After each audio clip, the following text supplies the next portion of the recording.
The role of a combat designer on God of War 3 is a complex role. Basically has anything to do with characters in the game. Any character you see moving in the game, attacking, fighting, are generally implemented by the combat designer. And then, of course, Kratos. What his platforming elements are going to be, what his new combat moves are going to be, what weapons he's going to use, how he's going to use them, how he walks, everything. I'm here with Jason McDonald, who's a senior combat designer on God of War 3.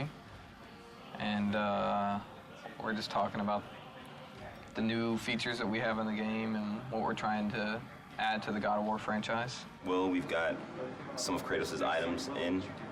He can grab a head and he can light stuff up. Now that we can play with lighting in God of War 3, we can make the entire room dark, have enemies that are attacking you in the dark, can't be seen. And when you light them up with the head, they light up for a limited amount of time, so you can attack them while you can see them, but then they are constantly disappearing. You get to parts where it's completely pitch dark and you hear the guys scream in the background.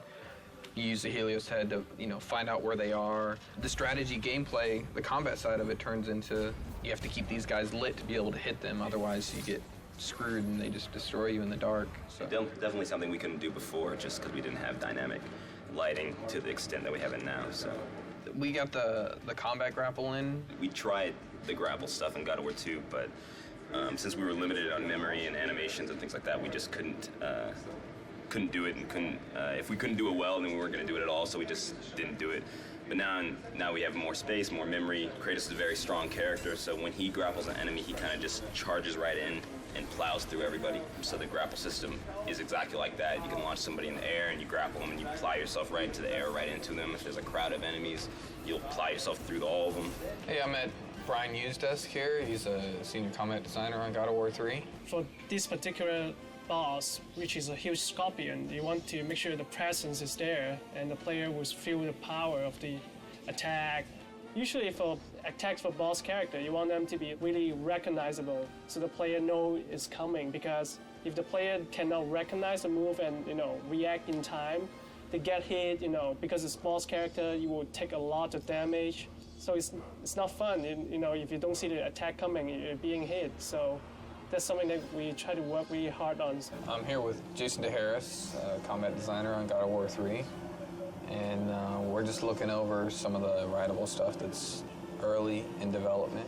So how do you think it's going? It's all right in terms of Kratos. He still wants to kill this beast that's in his way to his ultimate goal. So it's not really his friend, so he's not really telling it to attack. He's just trying to kill it, and then the indirectness of that is the Cyclops reacting to his pain pretty much. But then there's a challenge of making it feel responsive as well.